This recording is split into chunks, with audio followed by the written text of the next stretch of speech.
Welcome to the Soul Archaeology podcast, a space for connection, resonance, witnessing, and learning.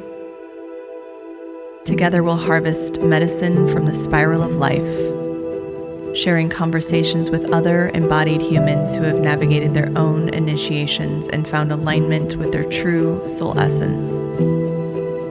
With weekly astrology, energy updates, embodied conversation, and channeled teachings, this is a space for you to land and find resonance with the spiral of your own soul.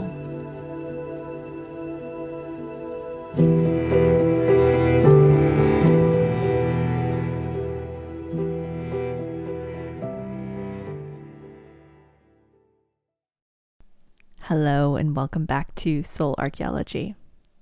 It is truly so wild. We're at the end of July. I've been doing some dropping into and deep diving into the energy of August to record this episode today. And it's just really wild to think that we're into the last 6 months of 2024. I remember dropping in to do my 2024 forecast, and it feels like it was yesterday. So thinking back to what we've navigated over the course of the last 7 months, and really where we're headed into the last few months of 2024, it's been a pretty wild year. It's been a bit of a roller coaster. We've had so much rupture and deep integration of self that's been happening across the board for all of us. And collectively, we've been transforming at such a wildly rapid rate. From now until the end of the year, the energy really accelerates. And I know you're probably thinking, how? How can it get more fast and intense?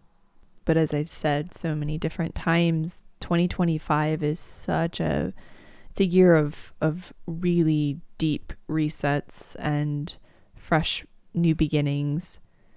We have all of the outer planets moving into new signs, or they'll be in new signs next year. So 2024 is a pivotal point in this upgrade process.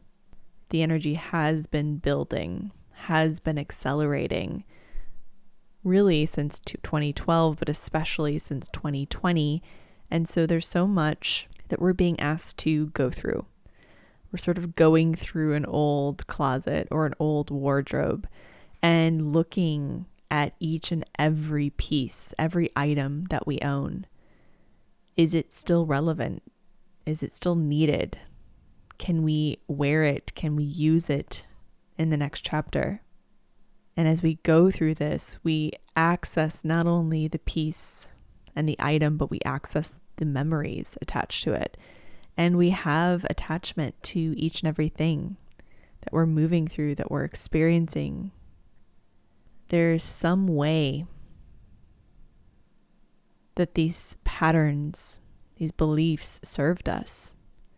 And when we decide to release those, we decide to release our attachment to it, how it served us, what evolutionary purpose it provided, how it kept us safe. So it's a lot to be in this heavy retrograde period that we're in.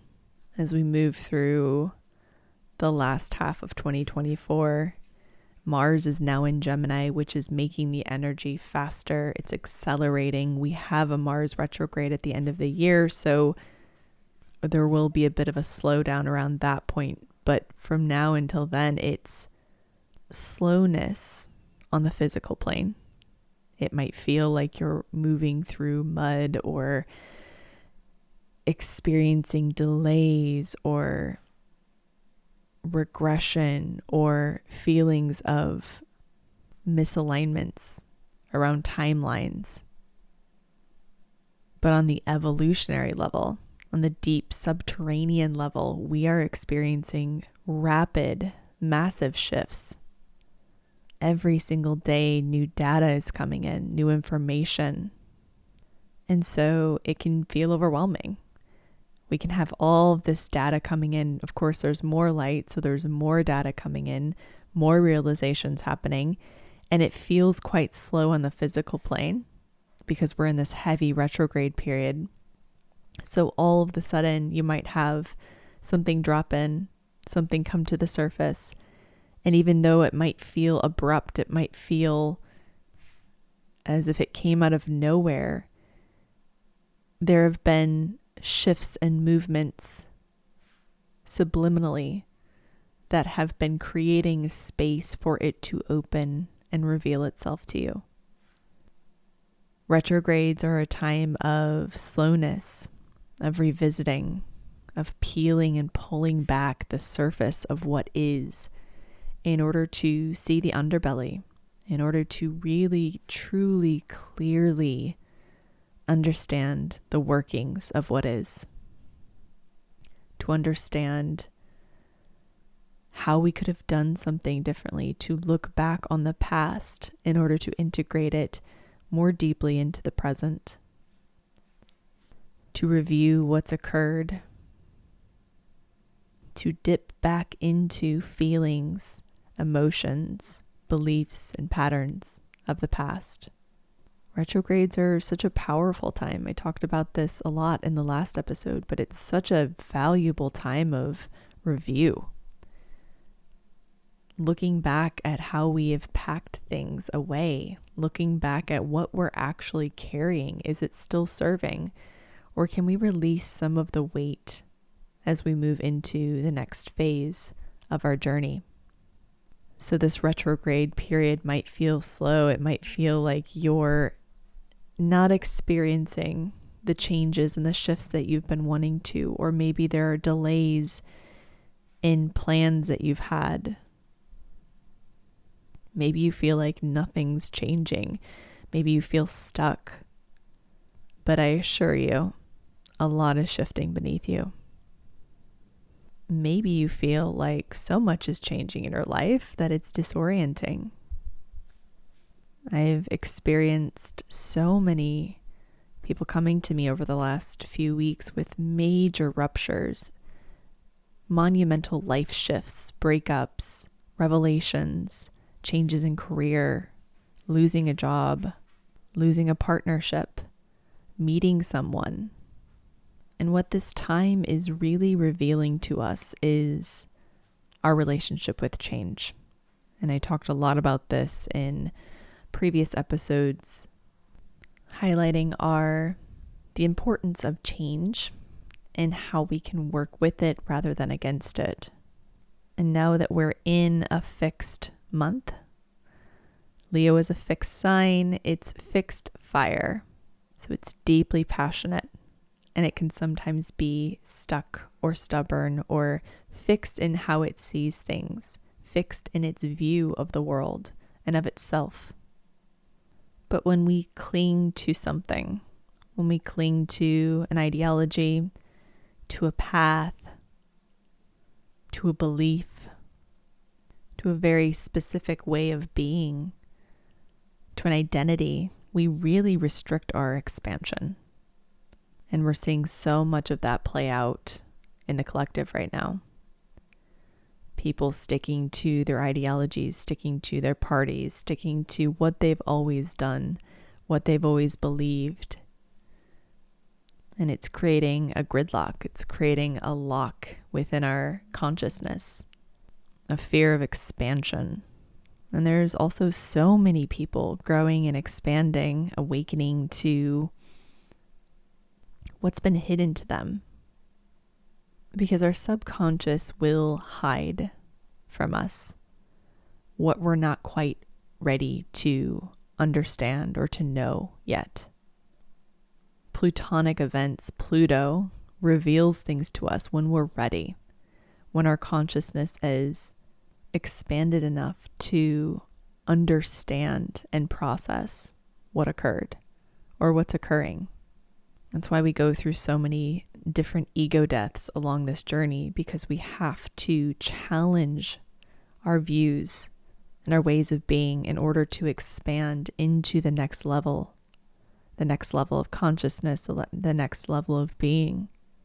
And because we have Uranus at the last degrees of Taurus, because we have the sun in Leo now, because we have a new moon in Leo coming up on August 4th, we have Mercury beginning its retrograde in Virgo and then dipping back into Leo. There's a lot that's being uncovered individually and collectively.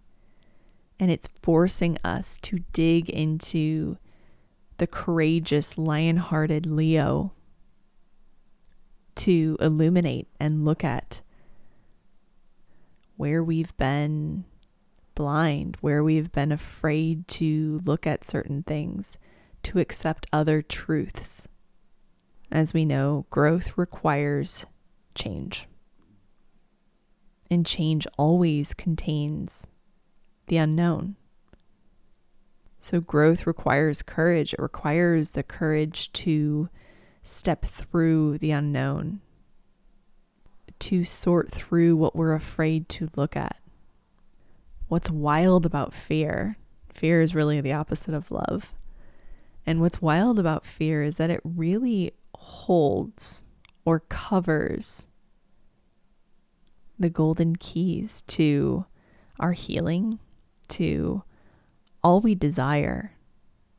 Fear holds us in the familiar. It protects us.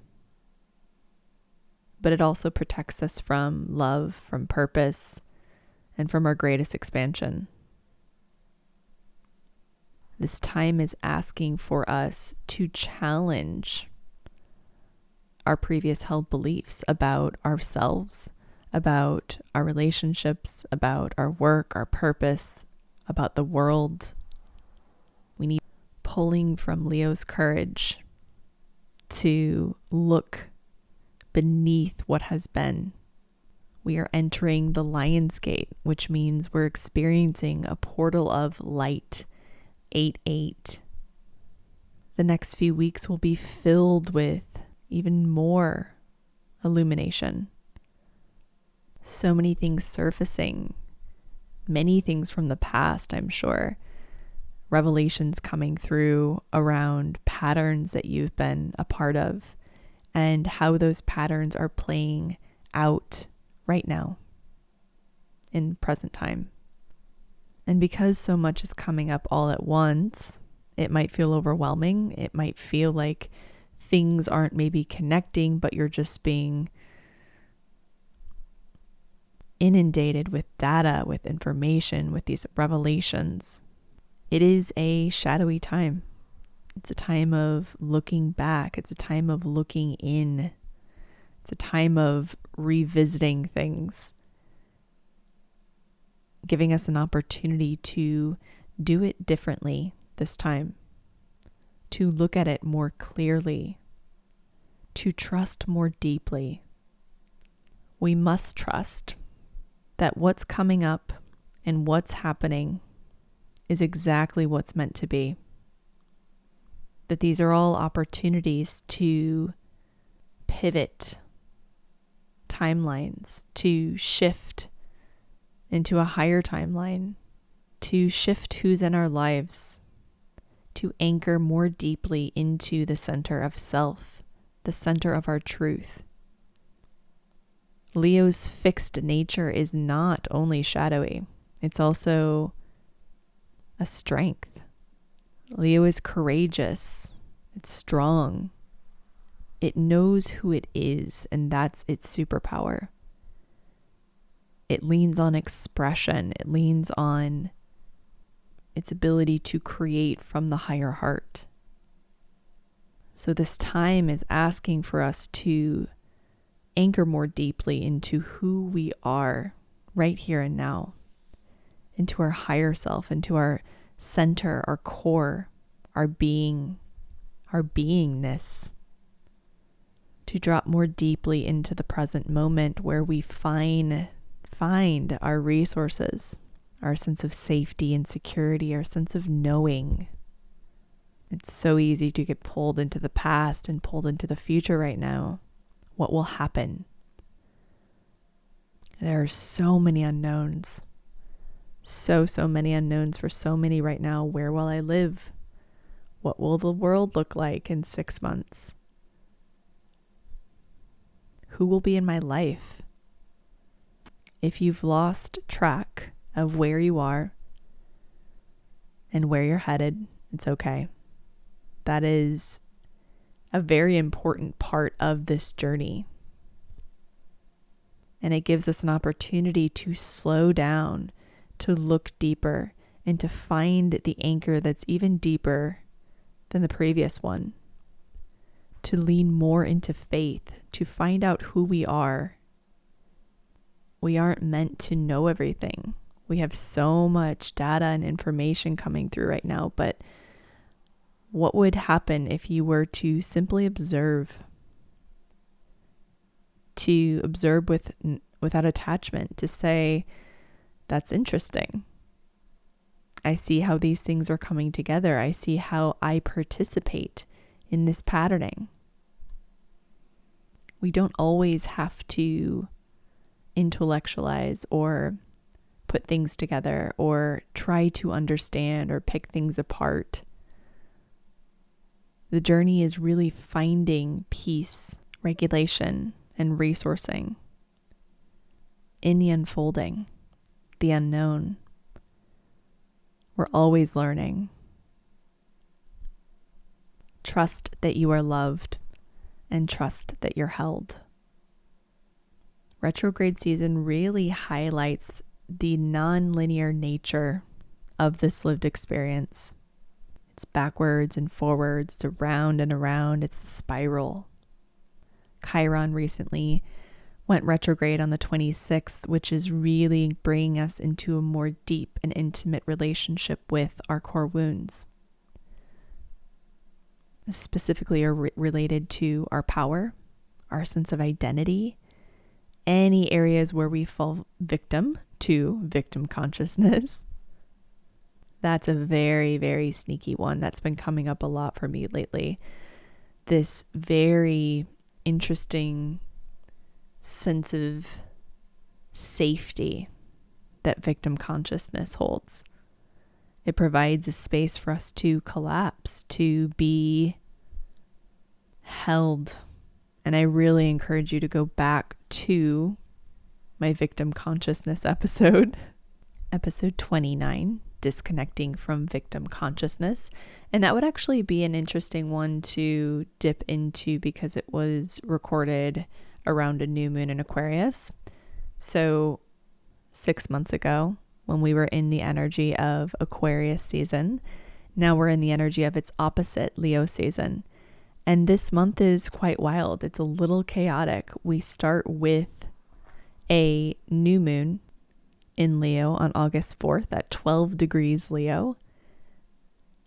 And actually before that, on August 2nd, Venus and Uranus square off, which is definitely going to activate our relational framework, bringing anything to the surface within our relationships, our relationship to self, our relationship to others that wants to be seen, wants to be witnessed.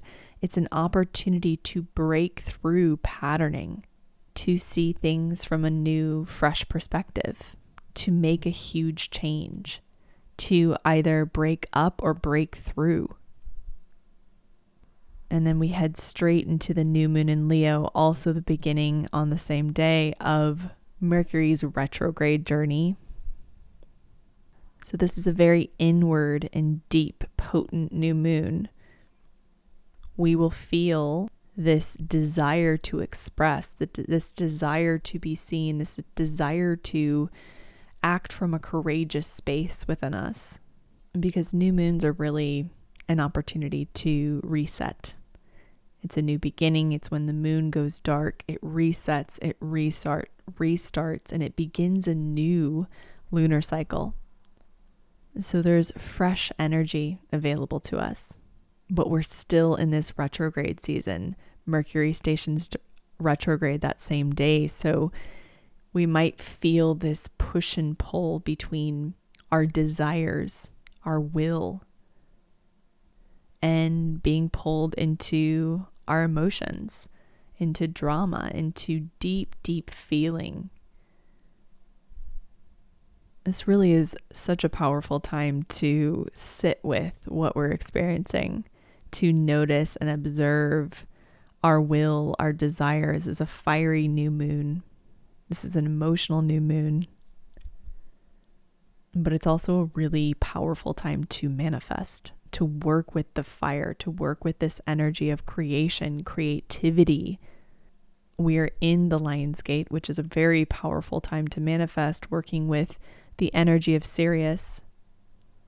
I'll be doing a full episode on Lion's Gate as well, so I won't go into the details of Lion's Gate too much on this podcast, but it's certainly when we experience an influx of light, more light, higher consciousness, upgrades, revelations.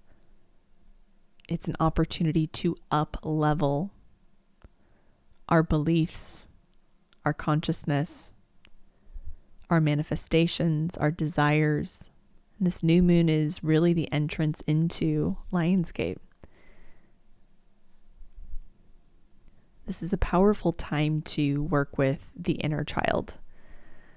Leo is creative, it's playful, it wants to experience joy, it wants to fully express. And so often our expression, really always our expression, is affected by our internal state, our subconscious, our beliefs around how worthy we are of being heard, of being seen, how safe it is to be heard and to be seen. This is such a powerful time to go in and begin to rework those beliefs, to create more resourcing, more safety within your system, so that you feel like you can express from your heart. This life is about integrating the ego, about befriending the ego, so that we can transcend that space and live from a place of safety, of regulation, of openness. Expansion comes through a regulated nervous system. It comes through a space of resilience, confidence, and power. We are embodying the lioness who knows exactly who she is, who's not afraid to speak, who's not afraid to defend, who's not afraid to act. What part within you needs more reassurance, more nurturing, more attunement, and more support so that you can move from your higher self, so that you can move from a space of confidence, of knowing, of understanding, of integrity? Are there programs that are saying you are not worthy of being seen, of being fully expressed? That's where our work really lies this month. It's utilizing this tension, this pressure to rework our internal beliefs about ourselves. And of course, because we've been talking about fear, courage is required through this process. Courage is required to go deep within ourselves, to transcend the victim consciousness that says this is the way things are, this is the cards you've been dealt, and instead shuffle the deck and choose new cards. How can you challenge what's being presented to you? How can you challenge the way things have been internally and externally? On the same day of the new moon in Leo, Mercury finally stations retrograde.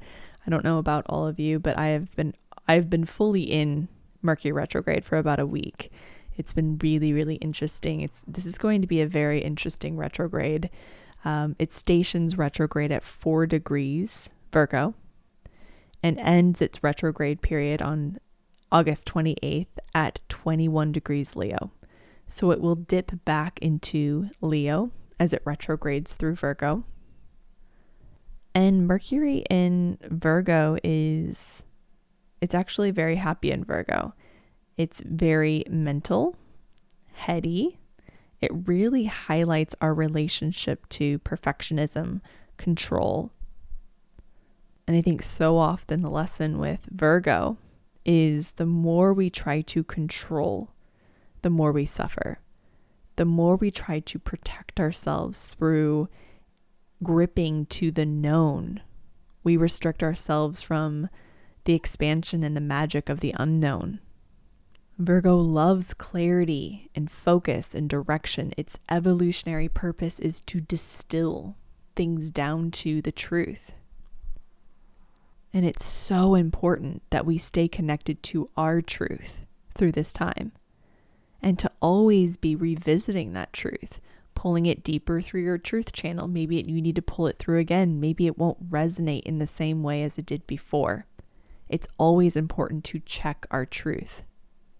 And this retrograde period is an opportunity to peel back those layers. I always feel like retrogrades are a time when the current really slows down so we can see all the way to the bottom. It's a time of illumination. It moves more slowly because it's giving us an opportunity to really see things more clearly. So we might not be moving as quickly. Things might not be changing at the pace that we'd like them to, but that's not the intention of this time. This is a review time, and it's a time to really understand the workings and what's occurring for us so that we can learn it and integrate it and move forward more whole. Mercury retrogrades, of course, can bring mishaps in communication and travel. It is a personal planet, so it means that we will experience it in day-to-day life.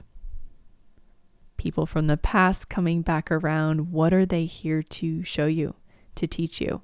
What patterns were you navigating within those relationships, those dynamics? And how do you relate to that pattern now? Is it still present? Is it still playing out? With Chiron also being retrograde, it's bringing us into wounds of the past, maybe things we haven't felt in a while or things we didn't realize were still there. It's an opportunity to go more deeply into those spaces. As we enter into the second half of August, we have a really wild T-square between Mars and Jupiter, which will be conjunct on the 13th.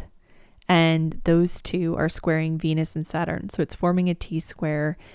This energy is going to be activating any areas where we feel stuck. This is a T-square in mutable signs. And it's once again really asking for us to break free from our own patterning, our own chains. We create these walls of familiarity and of comfort in order to stay safe. They're survival mechanisms. They're not our enemies. They're simply parts of us that are looking for safety and consistency. So instead of shaming that or villainizing that aspect of you, befriend it. Show compassion and love for how it served you. And show it that it no longer needs to protect you. It no longer needs to hold up these walls and these barriers to your growth.